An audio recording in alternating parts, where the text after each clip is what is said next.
오늘 제가 간증이라는 거창한 이름으로 섰지만, 제가 아시는 분은 아시겠지만, 보통 그냥 이렇게 믿음 생활에 오신 분들의 여러 가지 이야기도 있지만, 저는 특별히 다른 사람과 다른 점이라고 한다면, 저희 아버지가 목사님이시기 때문에, 목사님의 아들로서의 살아온 삶은 또 어땠는지, 이런 이야기를 한번 좀 들어보시면 어떨까 싶습니다. 저희 아버님은 황해도가 고향이십니다. 6.25 때 삼촌 집에 계시다가 6.25가 반발하면서 가족들을 만나지 못한 채로 월남하시는 기차를 타게 되셔서 황해도에서 태어나셨지만 자라신 곳은 부산에 있는 보육원, 당시엔 고아원이라고 불렀겠죠. 고아로 자라셨습니다. 누군가의 도움을 받지 않고선 살 수 없는 그런 고아의 생활을 다 겪으셨고, 혼자 자수성가하셨고, 검정고시를 통해서 법을 공부하셨고, 그래서 가정을 이루시게 되고, 그 후에 또 하나님의 은혜를 받으셔서 목사님까지 되신 그런 과정을 겪으신 분입니다. 혹시 이 자리에 이북에서 오신 분들도, 어르신들도 계시겠지만 말이죠. 감히 이런 말씀 드리면 좀 뭐하지만, 이북 출신이신 분들이 좀 대체로 고집이 세십니다. 저희 아버님도 굉장히 고집도 세시고, 굉장히 보수적이시고, 목사님이시지만, 교회에서 이렇게 사실 지금까지도 이렇게 드럼 치고 기타 치는 걸 아직은 크게 이해하지 못하시는 굉장히 보수적이신, 정말 그냥 올겐 소리에만 찬송 부르시는, 그리고 찬송가를 제외한 모든 세상 음악은 다 마귀를 찬양하는 음악이고, 가요, 팝송 이건 다 마귀 새끼들이 하는 음악, 이렇게 평생을 생각하시고 살아오신 분이시거든요. 그렇게 생각하시는 분인데 그 집의 아들인 제가 어린 시절부터 쿵짝쿵짝 이 음악을 좋아하고 팝송을 좋아하고 가요를 좋아하고 했으니 여러분 상상이 되십니까? 사춘기가 됐을 때 제가 얼마나 많은 고통을 당했을지. 그 당시에 이제 LP라는 레코드판이 있었잖아요. 레코드판을 구입하면 제가 좋아하는 가수의 음악을 이렇게 구입하는 건데, 학교 갔다 오면 이게 다 두동강이가 나 있고, 제가 좋아하는 가수 이렇게 사진 붙여놓으면 다 갈기갈기 찢어버리시고, 하여튼 제가 음악 듣는 꼴을 못 보셨어요. 하여튼 저보고 그래서 제가 그런 음악을 너무 좋아하니까 저한테 맨날 뭐라고 불러주셨냐면, 저희 아버지께서 아유 저놈의 마귀 새끼, 아유 저놈의 마귀 새끼, 맨날 저보고 마귀 새끼 그러셔서, 제가 그러면 내가 마귀 새끼니까 아빠가 마귀네 이러면서 제가 어렸을 때 막 반항했던 그런 기억이 납니다. 근데 이제 다행이었던 것은, 교회에 찬송을 하기 위해서 제가 기타를 배우고 하는 것은 이제 아버지가 이해해 주셨죠. 왜냐면 전 찬송을 부르기 위해서 기타를 쳐야 됩니다. 그건 좋아 하셔서 제가 그때부터 몰래 음악을 했습니다. 그 당시 제 소원이 뭐였냐면, 두 귀로 음악을 듣는 것이었어요. 왜냐면 두 귀로 음악을 들을 수가 없어요. 아버지가 하도 제 방을 갑자기 문을 여셔서 제가 혹시 무슨 가요나 팝송을 듣고 있을까봐 갑자기 문을 여시니까, 아버지가 걸어오는 발자국 소리를 들어야 되기 때문에 음악을 헤드폰으로 못 듣고 한쪽은 이렇게 열고 한쪽으로만 이렇게 이어폰으로만 음악을 들으면서 학창시절을 보냈던 기억이 납니다. 참 얼마나 그 음악을 듣고 싶고 하고 싶은데 못하게 하는, 그러니까 이 잡초처럼 밟아도 또 저는 끝까지 음악을 사랑하고, 제가 고등학교 때 드럼을 용돈을 모아서 이렇게 중고 드럼을 하나 사왔다가 그거 딱 한 번 쳐보고 아버지가 방망이로 다 부셨던 그런 기억까지 납니다. 하여튼 살면서 음악을 제대로 듣거나 제대로 할 수 있는 상황이 아니었습니다.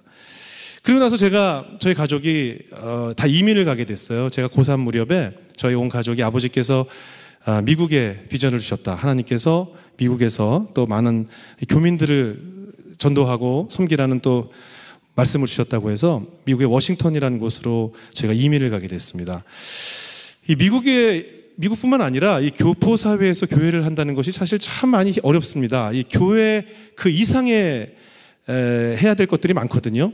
특히 그 개척교회를 하시다 보니까 온 가족이 전도사님이고 온 가족이 봉사위원이게 됩니다. 제 동생은 늘 새로 이민 오신 분들 모시고 와서 통역해드리고, 운전면허증 따는 거, 또 집 알아보는 거, 자동차 구입하는 데 가서 통역해드리고, 저는 또 동네 권사님들 다 운전해서 모셔다 드리고 모시고 오고, 수요 예배 때도 모시고 오고, 늘 그런 일들을 합쳐서 해야 됐었거든요.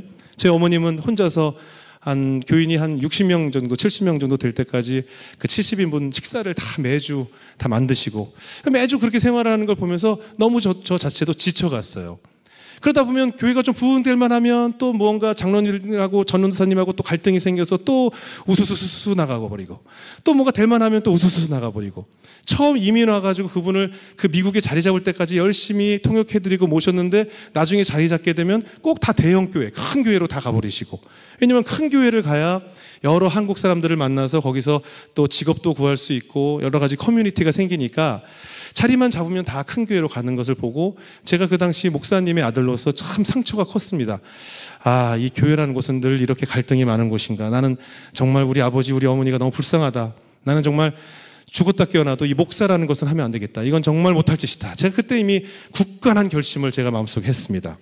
그런데 저희 아버지께서 어느 날 어떤 권사님 한 분을 뵙고 온 거예요. 하나님의 음성을 들으시는 무슨 권사님이신지 뭔지 하여튼 그분을 뵙고 오시더니 그 권사님께서 저희 아버지한테 그러셨다는 거예요. 목사님 자녀 중에 하나님께서 크게 쓰실 큰 목사님이 한 분 계십니다. 목사님 빨리 그 아들 중에 한 분을 목회를 시키셔야 됩니다. 마음의 준비를 하세요. 이런 이상한 말씀을 하셨다는 거예요. 그 당시 제 생각에. 제가 아까 말씀드린 것처럼 저는 절대 목사는 하지 말아야지라는 생각을 가지고 있던 저에게 갑자기 어느 날 우리 아버지께서 오시더니 영훈아, 어느 권사님을 만났는데 이런 말씀을 하시더라. 근데 생각해 보니 그건 너밖에 없는 것 같다. 그래서 저보고 당장 지금 모든 걸 다 접어두고 신학대를 가라 이러시는 거예요. 그래서 제가 속으로 미쳤습니까? 이러고 싶었는데 무슨 소리를 하시는 거예요 지금? 무슨 말도 안 되는 소리 하시냐고 제가 이제 아버지하고 막 갈등이 생기기 시작했어요. 아버지는 계속 신학대를 가라. 저는 웃기고 있으시네. 무슨 그 권사님도 만나지 마세요. 제가 막 이러면서 아무튼 아버지와 갈등이 심해지면서 저는 이제 마음속에 그런 생각이 들었죠. 아, 이게 바로 기회다. 이때 내가 한국으로 나가자. 제가 그 당시에 아버지가 음악을 못하게 하니까 주유소에서 일하고 또 여러 가지 편의점에서 일하면서 모은 아르바이트에서 본 돈으로 악기를 제가 구입해서 늘 헤드폰을 끼고 이 습작이라고 하잖아요. 음악을 맨날 만들었어요. 그때 만들어 놓은 곡이 한 100여 곡을 제가 작곡을 해놨어요. 늘 아버지 몰래 헤드폰을 끼고 몰래 아버지 주무실 때 만들어 놓은 곡이 엄청 많이 생겼었거든요. 근데 아버지께서 자꾸 신학대를 가라고 하니까 아, 이것은 바로 콜링이다. 한국이 나를 부른다. 드디어 나는 집을 떠나야 될 것이 오신 것이다. 아, 이건 집을 나가라는 사인이다. 하나님께서 바로 떠나라고 하신다. 혼자서 막 이런 생각을 하게 된 거예요. 그래서 어머니 아버님께는 방학을 맞이해서 한국에 있는 친구들도 만날 겸 해서 저는 한국에 다녀오겠습니다.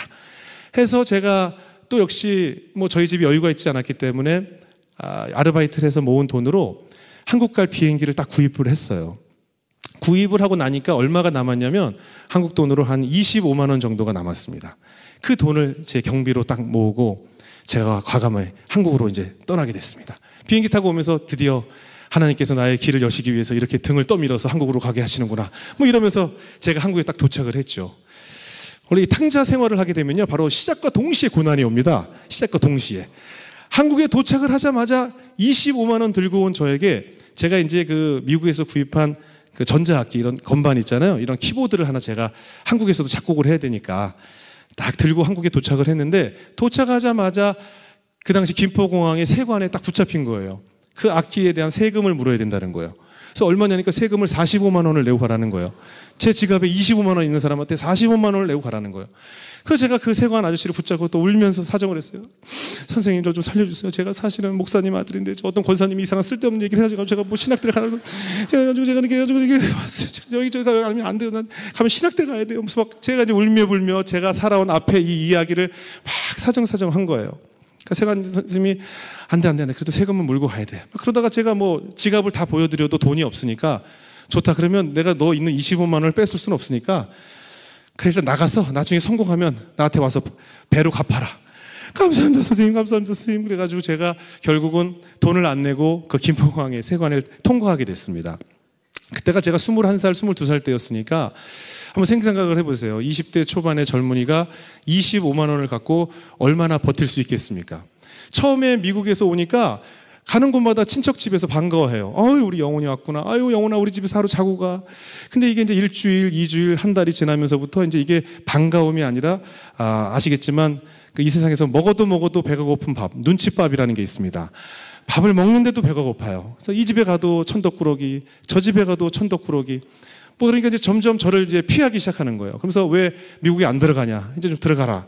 근데 저는 이제 음악의 꿈을 가지고 나왔기 때문에 내가 성공하기 전까지는 미국에 들어가지 않겠다라는 생각을 가지고 제가 만든 작곡한 테이블을 들고 각 기획사를 다니면서 유명한 녹음실을 다니면서 제 노래 한 번만 들어봐 주세요. 제가 미국에서 왔습니다. 한 번만 들어봐 주세요. 아버지가 목사님인데 자꾸 신학대 가르쳐서 나왔습니다. 한 번만 들어봐 주세요. 뭐 이러면서 여러 기획사를 찾아다녔어요. 이 전단지 돌리는 마음으로 제가 복사한 테이블 여러 군데 다니면서 돌리기 시작했어요. 그래도 소식은 없어요. 아시겠지만 돈이 없다 보니까 잘 데도 없고 먹을 곳도 없고 정말 말 그대로 거지 같은 생활을 했던 것 같아요. 어떤 날은 놀이터에서 밤을 새는데 그때 동네마다 그 지금으로 얘기하면 슈퍼마켓 앞에 담배 자판기가 있었어요. 근데 지갑에 500원, 뭐 700원, 1000원 정도밖에 없을 때니까 밤을 셀 놀잇감이 없어서 그때 처음으로 제가 담배 자판기에 돈을 넣고 담배를 뽑아서 처음으로 흡연이라는 것도 시작했어요. 그냥 놀 곳이 없으니까 놀이터에 앉아서 그네에 앉아서 밤을 샌 날도 있고 뭐 오늘은 어디 가서 자야 되지 뭐 이런 고민들을 참 많이 했던 것 같아요. 그런데 이제 저에게 제 음악을 듣는 어떤 작곡가 형이 제 음악을 들어보시더니 자기 집에 와 있으라고 하더라고요. 그래서 그 선배 집에 또 얹혀 살기 시작했어요. 근데 참 하나님의 은혜는 신비한 것이 뭐냐면요. 제가 이런 고생을 막 하면서 그 당시에 제일 힘들었던 것은 그랬던 것 같아요. 그 당시 기억하시나 몰라요. 그 카드 공중전화기가 있었어요. 5,000원, 10,000원 이렇게 해서 넣으면 그 5,000원어치 통화를 할 수 있는데 미국에 계신 어머니에게 국제전화를 하면 저 돈이 뚝뚝뚝뚝 떨어져요. 그래서 한 1분 정도 통화를 하는데 어머니는 걱정을 하시죠. 아버지는 노발대발 하신다. 빨리 들어와라. 너 밥은 먹고 다니냐. 얼마나 걱정이 많으시겠어요. 근데 제가 어머니에게 거짓말을 했어요. 엄마 지금 잘 되고 있어. 지금 여러 기획사에서 나랑 지금 일을 하자고 지금 막 하고 있어. 엄마 다 됐어. 좀만 기다려. 지금 너무 잘 되고 있어. 여기서 가면 안 돼. 하면서 사실 아무것도 되는 것도 없는데 어머니를 위로시키면서 제가 그렇게 지냈던 시간이 생각이 납니다. 참 많이 울면서 분명히 내가 원해서 하나님이 나를 떠밀었다라고 생각하면서 나와놓고는 그 당시에 놀이터에 앉아서 제가 하나님을 원망했어요. 이게 뭡니까? 나를 왜 여기까지 내오셔줘? 그냥 거기 있을 때 신학대나 갈 걸 내가 여기까지 와가지고 뭐 이러면서 막 울기도 하고 뭐 그랬던 기억이 나요. 근데 하나님께서요 어떻게 역사를 하시냐면 하나님이 역사하실 때는 이 귀신도 이용하신다는 생각을 제가 그때 알게 됐어요. 제가 어떻게 그러다가 작곡가가 되게 됐냐면 그 작곡가 형네 집에 얹혀 살 때인데 그 형이 이번 주에 가수 심신이라는 사람 아세요? 심신. 오직 하나뿐인 그댈 불렀던 가수가 있습니다. 이거 예전에. 그 심신 씨랑 내일 저녁 먹기로 했는데 너 같이 갈래? 이러시는 거예요. 그래서 우와 심신 유명한 거죠. 우와 가야죠. 저 꼭 좀 데려가 주세요. 우와 심신 얼굴을 볼 수 있구나. 그래서 심신 씨를 다음날 만나러 가게 된 거예요. 그런데 심신 씨가 저를 만나기 한 3개월 전에 무슨 일이 있었냐면 심신 씨가 점을 보러 갔대요. 이태원에 있는 무슨 봉달도산가, 석봉도산 같은 뭐 무슨 봉자가 들어가는 도사님을 만나러 가서 도사님한테 뭐 물어봤대요. 그 도사한테 뭐 제가 이제 뭐 결혼은 언제 하냐 뭐 이런 걸 다 물어봤을 거 아니에요? 그런 걸 물어보다가 뭘 물어봤냐면 제가 이번에 새 앨범을 내야 되는데 어떤 작곡가랑 만나서 일을 하면 앨범이 잘 될 것 같냐라고 이제 점쟁이한테 물어봤대요. 그랬더니 그 도사가 뭐 이렇게 보더니 심신 씨 이렇게 웃는 사람이 있어. 이렇게 잘 봐봐 내 입을. 이렇게 웃는 입 모양을 보여주더래요. 이렇게 웃어. 그 사람이 이렇게 웃어. 근데 뭐 웃는 게 다 비슷한 것 같아서 잘 모르겠는데요. 그랬더니 그 도사가 또 뭘 이렇게 보더니 그 작곡가가 입 옆에 점이 하나 있어. 입 옆에 점이 났는데 웃을 때 이렇게 웃어. 이렇게 웃어. 그 사람을 잡아. 걔가 앞으로 대박 날 사람이야. 걔를 꼭 잡아. 라고 하셨다는 거예요.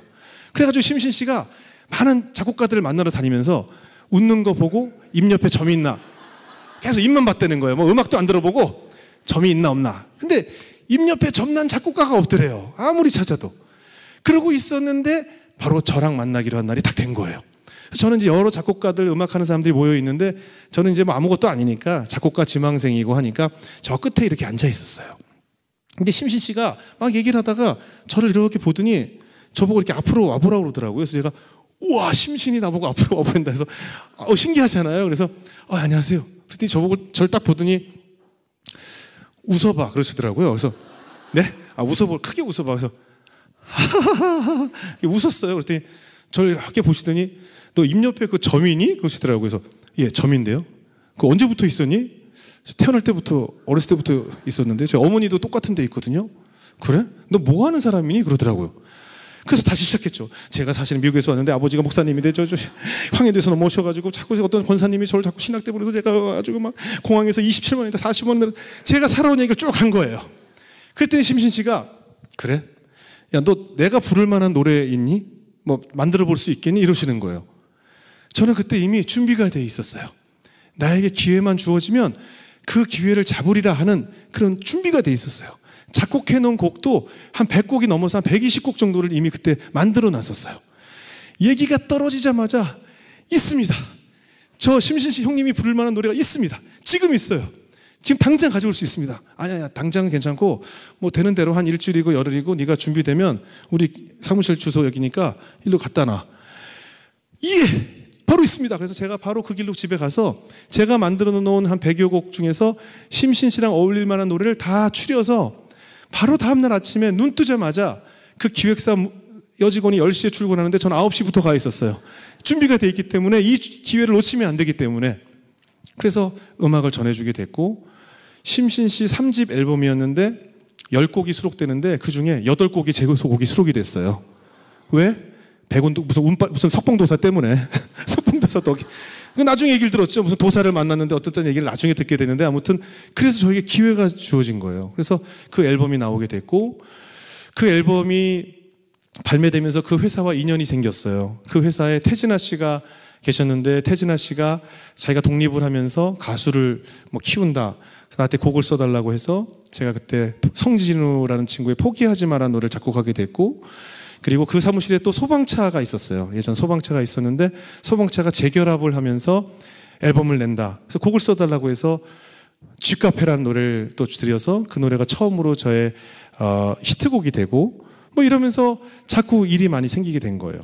그 당시에 제가 정말 어려울 때 처음 돈을 벌어서 청담동에 500에 35만 원짜리 월세를 살게 됐어요. 500에 35만 원짜리 원룸이었는데 그때 그 원룸을 만든 사람을 지금도 좀 잡아보고 싶은데 그 원룸이 있잖아요. 얼마나 참 좁은 원룸이었냐면 되게 집도 작지만 화장실이 있잖아요. 화장실이 그 집을 어떻게 누가 설계했는지 모르겠는데 보통 화장실에 가서 그 화장실에 일단 그 세면대가 없어요. 일단 그 왜 쭈그리고 앉아서 이렇게 밑에 물 틀면 왜 일본 말로 다라이라고 하잖아요. 이 다라이에 받아서 이렇게 씻는 집이었는데 뭐 거기까지는 괜찮은데 화장실 변기가 이제 보통 이렇게 있잖아요. 그럼 보통 우리가 변기가 있으면 이렇게 앉아서 용변을 본단 말이죠. 근데 그 집은 화장실이 이렇게 있는데 변기랑 벽이 붙어 있어요. 이렇게 앞에. 그래서 다리가 안 들어가요. 거기 변기에. 그럼 어떻게 해야 되느냐? 변기는 이렇게 생겼는데 난 이렇게 용변을 봐야 돼요. 그 설계한 사람 잡아야 돼요.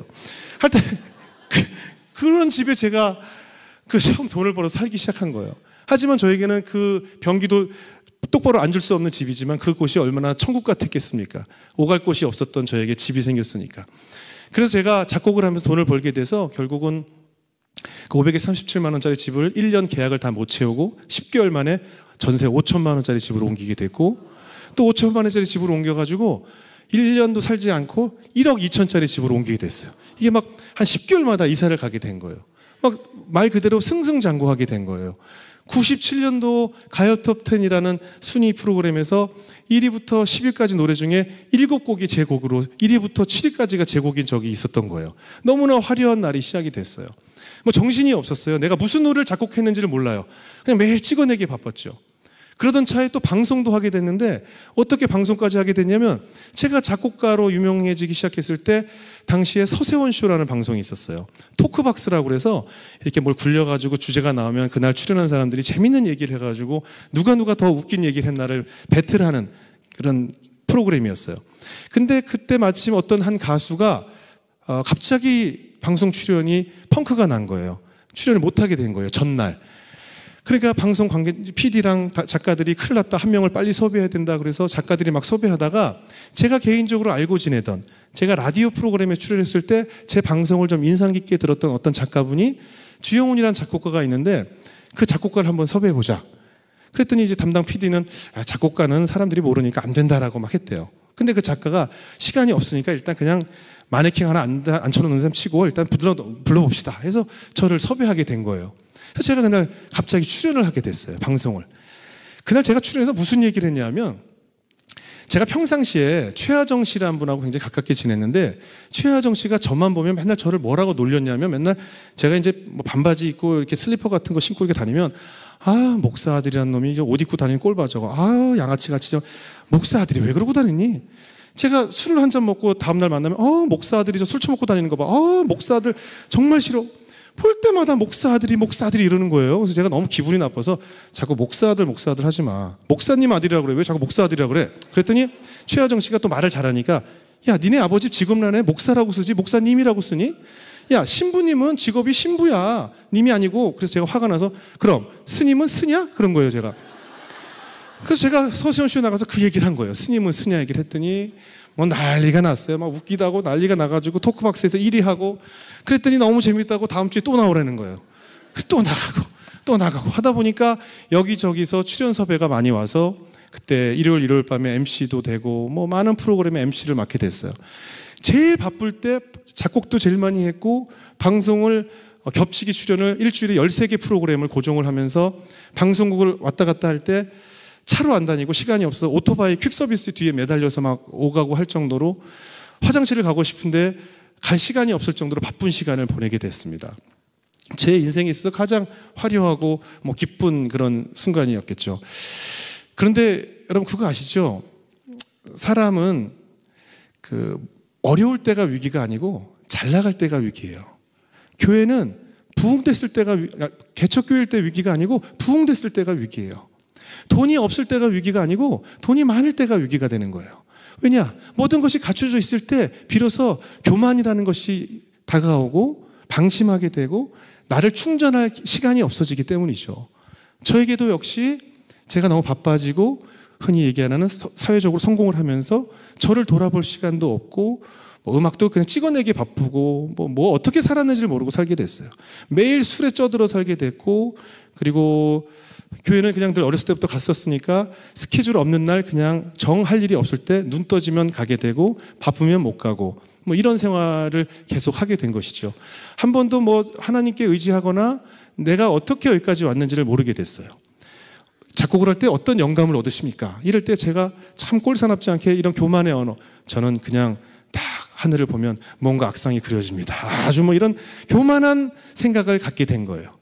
누군가가 내 머릿속에 영감을 주고 누가 내 머릿속에 나에게 음악을 할 수 있게 해주는지를 잊어버리게 된 것이죠. 그렇게 생활을 하다 보니 하나님께서 저에게 고난이라는 이름으로 노크를 하게 되셨어요. 제가 군대를 안 갔다 왔습니다. 한국에서 군대를 안 갔다 온 사람은 일반 사람이 교통사고로 한 3명 정도 인사사고를 냈을 때, 아니면 혹은 그보다 더 심한 기준과 같다고 볼 수 있거든요. 군대를 안 가면 한국에서는 연예 생활을 할 수가 없어요. 저는 어린 시절에 선천적으로 어머니께서 저를 낳았을 때부터 심장에 기형적으로 혈관이 하나가 더 났어요. 그래서 이 구석에 혈관이 하나 더 있어서 제가 예를 들면 신호등이 깜빡깜빡 거릴 때 우리는 보통 뛰잖아요. 근데 제가 갑자기 뛰거나 갑자기 뭔가 운동을 하게 되면 이 피가 심장을 한 바퀴 도는데 이 피가 혈관 끝에 있는 기형 혈관으로 새서 끝에 있는 심장만 뛰게 되면서 나머지 심장이 말라서 제가 빈혈을 일으키고 쓰러지는 그런 질병을 갖고 있었어요. 그래서 어린 시절부터 저는 체육을 해본 적이 없어요. 늘 비만 아동으로 살았어요. 왜냐하면 체육을 하면 심장에 무리가 갈 수 있다는 진단서가 있어서 그 진단서 덕분에 저는 늘 체육 시간에 그냥 열외 들어가서 맨날 도시락 먹고 누워만 있고 하니까 늘 살만 비둥비둥 쪘던 그런 아이였거든요. 그 병이 갖고 있던 저의 질병인데, 이 병 이름이 이제 보통 병을 발견한 사람 이름을 붙이잖아요. 그래서 미국에서는 무슨 와키슨 무슨 해서 WPW 그 이름이 약자를 따서 WPW 증후군이라는 이름이 있는데, 이게 한국에서는 이 병을 뭐라고 부르냐면 조기 흥분 증후군이라고 불러요. 조기 흥분 증후군. 흥분을 빨리 한다라고 들리시죠? 네. 모든 사람들이 다 그렇게 알아들어요. 조기 흥분? 빨리 흥분하는 거? 그러니까 병 이름이 이상하잖아요. 그럼 뭐 여자 보면 막 흥분이 돼요? 막 저한테 막 이러고 싶고 그러시더라고요. 심장내과에서는 흥분이라는 것을 이제 심장 박동을 얘기하는데, 일반적으로 우리가 흥분이라고 하면 이제 흥분한다고 생각하니까 조기 흥분 증후군이라는 이 병명 때문에 많은 사람들이, 특히 군대를 가야 하는 젊은이들이 저에게 말도 안 되는 병으로 군대를 뺐다.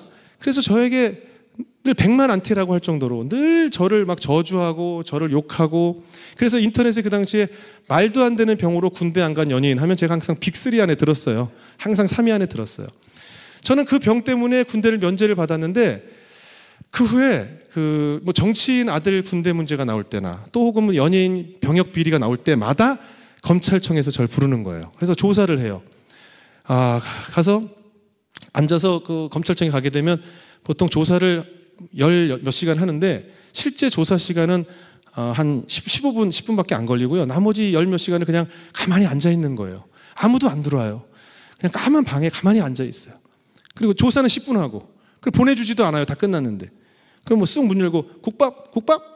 괜찮습니다. 거기서 밥 넘어갈 사람이 어디 있어요? 네, 괜찮습니다. 그리고 앉아있다 조사받고 나오고, 또 그래서 국군통합병원을 가서 정밀 검사를 하고 면제를 받아요. 그리고 또 한 1, 2년 지나다 또 무슨 병역 얘기가 나오면 또 조사를 하라고 또 들어오라고 그래요. 그럼 검사님이 또 바뀌었어요. 그러면 2년 전에 했던 얘기, 2년 전에 했던 자료를 다 다시 내서 또 조사를 받아요. 또 한 15분 해요. 그리고 또 한 10시간 앉아있고, 그리고 또 국군통합병 가서 또 조사. 제가 군대 면제를 3번 받은 사람입니다. 군대 면제만 3번을 받았어요.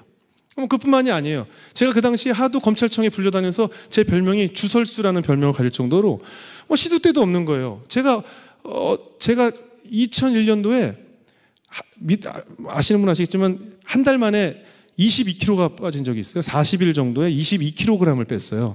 여러 가지 마음의 상처도 있고, 많은 분들은 압니다. 제가 이렇게 여러 가지 개인적인 애인과 헤어지고 여러 가지 일을 겪으면서 심적인 어려움 때문에 살이 갑자기 40일 만에 20 몇 킬로가 빠지니까 사람이 그냥 절반이 된 거예요. 근데 마음이 아파서 살이 저절로 빠졌는데, 보는 사람마다 자꾸 살을 어떻게 뺐냐고 물어보는 거예요. 무슨 좋은 약 먹었냐? 한약 먹었니? 너무 그럼 뭐라고 설명을 해야 될지 모르겠어. 내가 너무 심적으로 괴로웠어. 이런 얘기를 못하니까 그냥 몰라 그냥 약 먹고 뺐어. 이런 식으로 그냥 몰라 그냥 이렇게 얘기를 했더니, 이게 소문이 나가지고 주영훈이 마약을 먹고 살을 뺐다라고 소문이 난 거예요.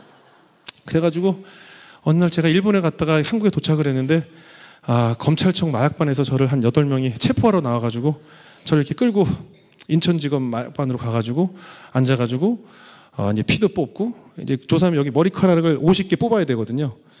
머리 감을 땐 그렇게 잘 빠지던 게 또 뽑으려면 안 빠져요. 하나, 둘, 아직도 10개 남았네. 뽑아야 되고, 소변 받아오고, 그래서 또 억울함이 풀리기도 하고, 또 한 번은 아는 방송국 국장님 자녀분이 결혼한다고 그래서 봉투에다가 돈을 이제 축의금을 냈는데, 그 국장님이 또 무슨 비리에 연루가 돼가지고 구속되시면서 그분의 계좌 이런 걸 다 추적을 하다 보니까 제 통장에서 나온 수표가 발견됐다고 체포영장이 발부됐다는 거예요. 또 검찰청에 들어갔어요. 또 들어가서 해보니까, 제가 이제 해보니까 아무것도 아닌 해프닝이잖아요. 부준했는데 축의금 낸 건데요. 조사해보니까 아무것도 아니거든요. 그랬더니 갑자기 그 검사님이, 그래요? 기억 왔는데 그냥 틱틱 누르더니 누굴 부르더라고요. 뭔가요? 그랬더니 온 김에 그냥 마약 검사를 한번 받고 가세요. 예. 미리 뽑기 시작했어요. 이미 오기 전에 해봤잖아요. 여러 번 해봤으니까. 컵 주십시오. 받아오겠습니다. 이런 일들이 저에게 자꾸 생기는 거예요. 제가 아버지가 신학대를 가라는 어찌 보면 아버지의 명령을 어긴 탓에 훗날은 또 학력을 속였다고 해서 제가 또 개인적으로 많은 힘든 일이 겪게 됐고, 또 얼마 전에는 또 이런 실명을 얘기할 수밖에 없는 해프닝이지만, 어떤 배우가 또 무슨 마약을 하다가 잡혀 들어갔는데, 그 사람의 리스트, 같이 마약한 사람 이름을 검찰이 확보했는데 그 리스트에 또 제가 있다는 거예요. 그래서 기자들이 저한테 전화가 오는 거예요. 그래서 아니 왜 내가 거기 있어요? 알고 보니까 그 배우가 주지훈이라는 사람인데 그분의 본명이 주영훈인 거예요. 그러니까 당연히 검찰에 들어가면 이름을 본명을 쓰잖아요. 가명을 안 쓰고. 그러니까 기자들이 뭔가 봤더니 주영훈이 있거든요. 그러니까 주영훈 씨가 거기 리스트에 있던 데서 이런 일들이 자꾸 생기는 거예요. 이런 일들이 겹쳐지면서 그 연예인 직업병이라는 게 있어요. 연예인 직업병이 뭐냐면, 많이 들어보셨겠지만 공황장애 이런 것들이 오고, 대인기피증. 그 당시에 지나가는 사람 눈길만 봐도 저 사람이 나를 속으로 욕을 하고 있는 것 같더라고요. 특히 아까 얘기했던 그 군대 문제 때문에 전 아직까지 그게 뭐가 있냐면, 지나가다가 젊은 남자들하고 눈이 마주치면 쟤도 날 욕하고 있겠지, 이런 피해망상이 굉장히 심했었어요. 지나가다 누가 저를 보고 알아보고 웃었는데 저 사람도 지금 날 놀리고 있지, 날 무시하고 있지만 이런 망상이 저를 사로잡다 보니까 정말 상상할 수 없을 정도의 공황장애. 어느 정도냐면 신호등에 차에 이렇게 앉아 있으면 앞에 신호에 걸려 있는 트럭이 붕 속도를 내서 저를 깔고 갈 것 같아요. 다리를 지나가는데 이 다리가 무너져서 제가 물에 빠질 것 같은 공포 때문에 자동차에서 손잡이를 잡아야 하는데도 무서워요. 이런 건물에 있으면 이게 무너져서 저를 깔고 뭉갤 것 같아요. 집에서 잠을 자고 있는데 이 건물이 무너지는 상상이 되면서 숨이 안 쉬어져요. 막 자꾸 이게 돌이 무너질 것 같은, 이 땅으로 떨어질 것 같은 이 공포가 저를 너무나 많이 사로잡게 됐어요. 그래서 대인기피증도 걸리고 아무도 만나기 싫고 모든 자포자기, 그래서 힘드니까 교회를 오게 되는데, 교회 와서 찬양을 하는데 전 제일 듣기 싫은 찬양이 뭐였냐면 자꾸 기뻐하라. 뭐가 자꾸 기뻐하라 그러지? 그래서 제가 이렇게 교인들 얼굴을 이렇게 봤어요. 이 사람들은 다 과연 기쁠까? 뭐가 이렇게 기쁠까? 사는 게 기쁠까? 길 지나가는 사람들을 얼굴을 이렇게 보면 막 웃으면서 대화하는 사람들을 보면 뭐가 저렇게 기쁘지? 이렇게 궁금하더라고요. 저는 기쁨이 없어졌어요. 기쁨을 잃어버리게 됐어요. 자포자기하게 되고 나는 실패한 인생이다 라는 망상이 저를 완전히 자리 잡았어요. 그러니 사는 게 아니겠죠. 그리고 어떡하지? 내년엔 내가 어떻게 살고 있을까? 내가 40대는 어떻게 살고 있을까? 50이 되면 난 어떻게 살고 있을까? 매 순간 걱정뿐이고 그 순간에 내가 과연 살아있을까? 까지 가게 되는 거예요. 많은 사람 굉장히 위험한 사고에 사로잡혀 있었어요. 내가 그동안 기쁘지 않았던 이유는 내 삶에 감사가 없었기 때문이구나. 내가 가지고 있는 10가지 중에 난 8가지를 가지고 있는데 2가지가 비어있다고 늘 불만이 있었구나.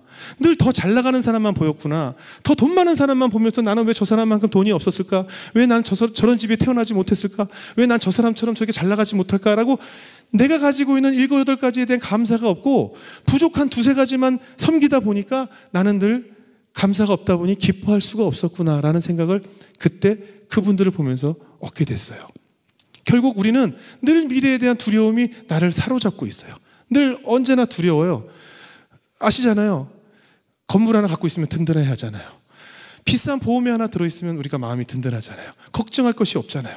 그것은 뭐냐면 내 노후에 그래도 저거 하나 있으니까 나는 괜찮을 거야. 결국 나는 그 건물을 믿고 있는 것이고 난 보험에 하나 비싼 보험이 들어나서 괜찮아. 나는 보험이라는 신을 믿고 있는 것이죠. 이 세상 회사 중에 기업 중에 절대 망하지 않을 기업이 1위가 보험회사라고 해요. 왜냐? 인간이 누구나 가지고 있는 두려움이라는 그 심리를 이용한 것이기 때문에 보험회사는 절대 망할 수가 없다는 것이죠. 그리고 나서 제가 IT에 돌아와서 내가 감사함이 없어서 기뻐하지 못했구나라는 것을 안 다음부터 성경 말씀을 찾아보기 시작했어요. 왜냐하면 나를 사로잡았던 그 많은 염려들, 걱정들이 내 머리를 지배하고 있었기 때문에 나는 기뻐할 틈이 없었다는 것이죠. 그 후에 말씀을 읽다 보니까 너무나 말씀들 볼 때마다 하나님께서 계속 말씀을 하시더라고요. 우리 빌립보서 4장 6절을 볼까요? 우리 너무나 많이 알고 있는 말씀이잖아요. 빌립보서 4장 6절 찾아보겠습니다. 빌립보서 4장 6절 7절 말씀, 우리 많이 알고 있는 얘기입니다. 아무것도 염려하지 말고 다만 모든 일에 기도와 간구로 너희 구할 것을 감사함으로 하나님께 아뢰라. 그리하면 모든 지각에 뛰어난 하나님의 평강이 그리스도 예수 안에서 너희 마음과 생각을 지키시리라. 여기도 아무 염려하지 말라는 거예요. 걱정하지 말라. 모든 일에 그냥 기도하고 간구해라. 그러면 너 필요한 것들을 하나님께서 다 지각에 뛰어난 하나님의 평강이 그리스도 예수 안에서 너희 마음과 생각을 지키시리라. 또 마태복음 6장 25절 말씀 이하 너무나 다 알고 계시죠? 마태복음 6장 25절을 찾아보겠습니다. 우리가 다 아는 말씀입니다. 여기도 또 말씀하세요. 그러므로 내가 너희에게 이르노니 목숨을 위하여 무엇을 먹을까, 무엇을 마실까, 무엇을 입을까 염려하지 말라. 목숨이 음식보다 중하지 아니하며 몸이 의복보다 중하지 아니하냐. 그리고 27절에 너희 중에 누가 염려함으로 그 키를 한 자라도 더할 수 있겠느냐. 또 너희가 어찌 의복을 위하여 염려하느냐. 그리고 나서 뭐라고 하셨습니까? 31절에 그러므로 염려하여 이르기를 무엇을 마실까 무엇을 마실까 염려하지 마라. 또 그 대신 뭘 하느냐? 너희는 먼저 그의 나라와 그의 의를 구하라라는 것이죠. 먼저 하나님의 축복은 선불제예요. 먼저 내가 행하라는 것이었어요. 전 지금까지 살아오면서 하나님께서 주셨던 큰 믿음 중에 하나는 항상 기도는 구체적으로 해야 된다는 확신을 가지고 있어요. 우리가 막연하게, 혹시 여기 결혼 안 하신 분들 계시면 그 배우자 기도를 하잖아요. 저도 배우자 기도를 해봤는데 저렇게 하면 안 돼요. 우리가 수학을 배울 때 집합이 될 수 없는 것들이 있죠. 뭐 예를 들면 키가 큰 사람의 모임, 뭐 행복한 사람의 모임, 기준이 없잖아요. 그죠? 키 크다는 기준이 뭐 180 이상은 키가 크고 180 이하는 작은 거 이런 게 아니기 때문에 하나님께서도 기도를, 제 큰 누나가 저에게 그런 얘기를 하셨어요. 영훈아, 기도를 구체적으로 해야 돼. 다시 말해서 키가 큰 사람이 좋다? 그러면 뭐 몇 센티미터 이런 구체적인 게 있어야죠. 성실한 사람이 좋다? 뭐가 성실하다는 기준이 없잖아요. 착한 사람, 뭐 착하다는 기준이 없잖아요. 뭐 기부를 많이 하면 셔는 착한 거고 뭐 누구는 못되고 이런 게 아니잖아요. 그러니까 구체적인 기준을 만들어라. 너의 기준을 만들어라 라고 저희 누님이 저에게 말씀해 주셔서 전 그때 10가지 그 배우자 기도를 하면서 1번에 시도 때도 없이 항상 웃는 여자 뭐 이렇게 적었어요. 2번 키 170 플러스 마이너스 1, 다시 말해서 169에서 171까지 이렇게 적었어요. 3번 아는 언니가 많지 않은 여자. 왜냐면 아는 언니, 아는 형들이 많아가지고 사고들이 많이 생기더라고요. 맨날 언니들이 불러내고 형들이 불러내고 막 그래가지고. 그래서 뭐 이렇게 되게 구체적으로 막 이렇게 적었어요. 하나님께서 그 10가지를 정확히 가진 여자를 저에게 보내주셨는데 제 아내는 잘 때도 웃어요.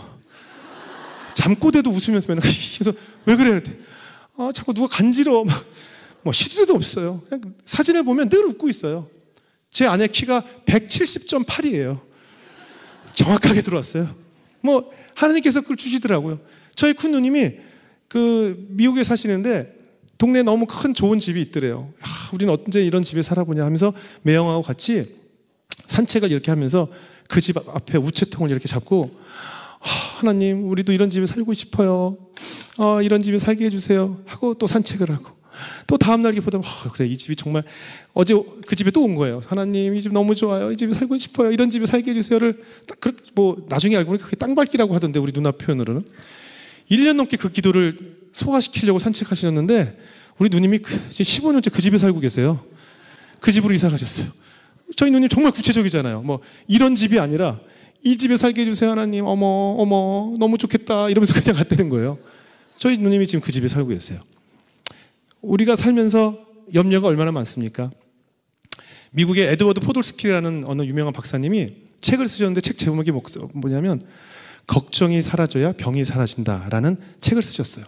그 포돌스키 박사님이 많은 내과적으로 연구를 해보니 사람이 아픈 게 식습관, 생활습관보다 생각, 걱정, 두려움이 그 사람의 모든 질병을 만든다는 것이에요. 신경내과에서, 이 내과에서 유명한 몬테규 박사님이라는 분이 어떤 책을 쓰셨냐면 신경성 위장장애라는 책을 쓰셨는데 그 책 내용이 뭐냐면 내가 위궤양이라 위암을 전문적으로 공부를 해보니 많은 환자들을 봤더니 특별한 원인이 없는데 위궤양이 있더라.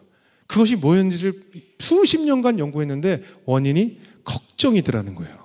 쓸데없는 걱정, 두려움이 위궤양을 생기게 해서 결국 소화도 안 되고 이 사람이 위에 병이 생기게 하더라는 거죠. 미국의 뉴저지주에는 마요 진료사라는 곳에서 15,000명이 되는 위 환자들을 15,000명을 연구를 했대요. 이 사람들이 과연 왜 위가 안 좋아졌나 했더니 5명 중에 4명이 아무 원인이 없이 병이 생겼는데 그 사람들 다 1대1로 면접을 해보고 인터뷰를 해봤더니 사회적 공포, 두려움, 또 그 사회적 멸시감, 막 자존심이 상했던 거, 회사에서 잘리고 괴로워했던 거, 뭐 이런 여러 가지 정신적인 이유로 많은 사람들이 위궤양, 위암에 걸렸다는 것을 그 박사님이 알게 된 거예요. 이 책에서 나타난 것처럼 우리의 쓸데없는 걱정, 두려움, 사실 저희 장모님도 봐도요, 맨날 주무실 때 왜 못 주무셨어요? 그러면 김장해야 되는데 몇 포기 해야 되나 계속 그거 세다가 못 잤어. 정말 쓸데없는 생각을 계속 하시면서 못 주무시고 잠 못 잤다고 하시고 맨날 그러시더라고요. 맞아요. 우리는 두렵지 않으면 대책이 없는 사람이라고 생각할 정도, 특히 한국 사람들은 미래에 대한 계획을 갖지 않으면 손가락질을 해요. 저 대책 없는 놈. 아니에요. 우리는 앞으로 대책 없는 사람이 됐으면 좋겠습니다. 미래에 대한 두려움에서 자유로워지고 내 마음속에, 그래야 아까 제가 왜 기뻐하는지를 몰랐다고 말씀을 드렸잖아요. 우리가 기뻐지려면 바로 그런 두려움에서 자유로워져야 됩니다. 앞으로 내 노후 노세요. 등산을 해야 되는데 너무 높은 산을 오를 때 여기에 많이 짊어질수록 힘든 거예요. 이걸 다 버릴수록 우리가 등산하는 그 등반의 길은 가벼워집니다. 내 아이, 내 손주, 내 삶, 그 어떤 것도 내가 결정할 수 있는 것은 없습니다. 여러분 아까 말씀드린 것처럼 로마서 5장 3절 말씀처럼 혹시 지금 마음에 심적으로 고통이 있거나 난 지금 환난을 겪고 있다, 고민이 너무 많다, 괴롭다, 모든 삶에 기쁨이 없다 하시는 분들은 로마서 5장 3절 말씀처럼 환난을 겪으면서 인내하는 법을 알게 되고 그 인내하는 법을 통해서 나의 천성과 인격이 바뀌게 되고 그 후에 하나님께서 내가 늘 아침마다 손 모으고 기도했던 그 소망을 이루게 된다는 것을 여러분 믿으시기 바랍니다. 부족한 종이지만 그래도 아버님께서 저를 그때 잘 떠밀었던 것 같아요. 한국에 와서 25만 원 들고 와서 참 25만 원 들고 시작한 사람 치고는 참 잘 된 것 같습니다. 그것이 그냥 됐겠습니까? 보이지 않는 우리 어머니 아버지의 끝없는 눈물의 기도가 오늘의 저를 만들었습니다. 제가 목사님 아들이라서 마지막으로 한 말씀 드리자면 어느 교회 가나 제가 꼭 마지막에 드릴 말씀이 있습니다. 목사님을 위해서 기도를 많이 해주십시오. 저희 아버님은 신장 이식을 하셨어요. 투석을 오래 하시다가 신장 이식하셨고 이미 원로 목사님 되셔서 집에 계시는데 제 주변 아버님 주변 목사님들 중에 건강하신 목사님이 없으시더라고요. 왜냐하면 목사님들은 인풋은 있는데 아웃풋이 없어요. 남들의 고통, 괴로움, 힘듦을 다 듣고 접하고 늘 그들의 육체적 고통, 정신적 고통을 다 듣고 하는데 정작 본인의 고통이나 본인의 고민이나 본인의 상처를 배출할 곳이 없어요. 그냥 아로 삼키기만 하는 것이에요. 제 아버지가 늘 눈물로 기도하시던 모습을 저는 봤거든요. 그게 싫어서 저는 목회자가 되기 싫었었어요. 정말 목사님이야말로 많은 교인들이 매일 목사님을 위해서 기도해 주시고 그 안에서 그냥 사라지는 수밖에 없거든요. 우리 사랑하는 한 목사님 위해서 기도 많이 해주시고 여러분도 오늘부터 정말 기도로 하나님 두려움에게서 자유롭게 해주세요. 걱정이 사라지게 해주세요. 늘 기도하는 성도 여러분 되시기를 주님의 이름으로 축복하겠습니다.